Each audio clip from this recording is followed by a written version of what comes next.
আপনি কি এরকম কোনো মানুষ যে নিজের রিমোট কন্ট্রোল অন্যের হাতে দিয়ে রাখেন আর সব সময় মনে হয় যে সে ভালো থাকলে আমি ভালো থাকবো, সে খুশি থাকলে আমি খুশি থাকবো, আর সে যখন আমাকে খুশি করবে আমি খুশি হয়ে যাব, সে যখন আমাকে কমপ্লিটলি ছেড়ে দেবে আমি দুঃখ হয়ে যাব, সে আমাকে কিছু একটা বলে দেবে আমি হার্ট হয়ে যাব?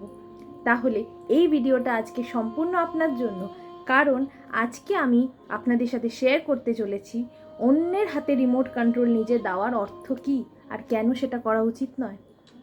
প্রথম কথা হচ্ছে, অন্যের হাতে রিমোট কন্ট্রোল দেওয়া খুবই একটা ইজি কাজ। মানে এর থেকে সহজ সরল কাজ বোধহয় পৃথিবীতে আর কিছু হয় না।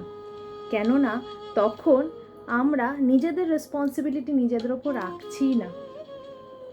তাই জন্য আমাদের পুরোপুরি ইমোশনাল স্টেটটা ডিক্লেয়ার্ড হচ্ছে আমাদের পারিপার্শ্বিক যে আছে বা যার সাথে আমি থাকছি তার ওপর। কিন্তু যখন আমি নিজের রেসপন্সিবিলিটি নিজে নিতে শুরু করি, মানে নিজের রিমোট কন্ট্রোল নিজের হাতে নিই, তখন আমি অন্যকে ব্লেম দিতে পারি না, কারণ এখন আমার সাথে যা হচ্ছে তার জন্য আমি রেসপন্সিবল। আর যখন আমি রেসপন্সিবিলিটি নেব, নিজের ব্লেম নিজের ঘাড়ে নেব, তখন আমার সেইটার দায়িত্বও আমাকে নিতে হবে।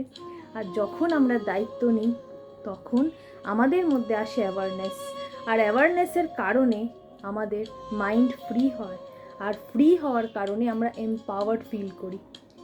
তো আপনি যদি আজকে এমপাওয়ার্ড ফিল করতে চান আর মনে করেন যে আপনার রেসপন্সিবিলিটি আপনি নিজে নিতে সক্ষম, তাহলে লাইক আর সাবস্ক্রাইব করে ভিডিওটার পাশে থাকবেন, কারণ অনেক ভিডিও আসতে চলেছে রিলেশনশিপের ওপর, যাতে আপনার লাইফ অত্যন্ত সুন্দর এবং শক্তিশালী হয়ে ওঠে।